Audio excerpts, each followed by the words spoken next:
Nagpapagawa ka ba ng modern design na bahay para sa itong video na to?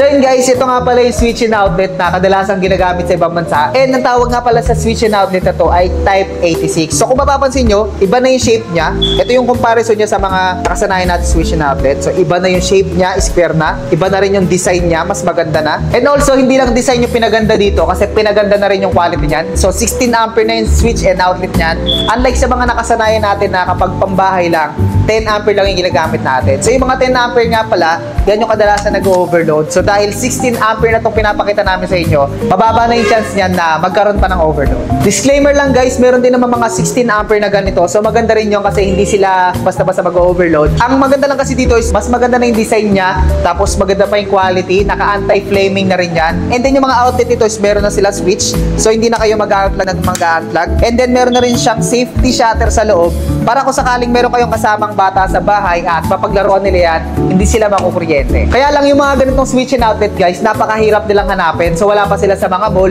wala pa rin sila sa mga malalaking hardware stores, and lalo dun sa mga local hardware sa labas. So ngayon, dahil marami naghahanap sa amin ng ganito at nahihirapan niya sila maghanap kasi bago pa nga lang siya dito sa atin, nag-isip kami ng solusyon para hindi na kayo mahirapan. So kami na yung naghanap para sa inyo. So ang brand nga pala nito ay Opal. Hindi ko alam kung familiar kayo sa brand na Opal, pero yung brand na yan, yung mga gawa nila is talagang maganda yung design and also maganda rin yung quality. So kung gusto nyo ito makita sa personal bago nyo siya gamitin, pwede nyo kami puntahan dito sa store. Dito lang tayo sa Karuhatan, Valenzuela City.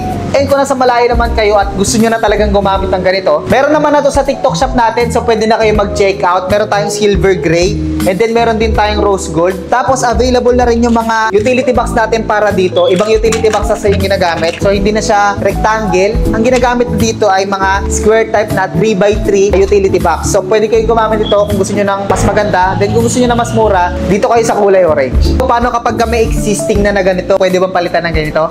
Yes, pwede siya palitan. So ang gagawin nyo lang is yung mga utility box na rectangle, papalitan nyo na square. Kaya i-mention nyo na yung partner nyo, yung asawa nyo, yung kabit nyo, yung aso nyo.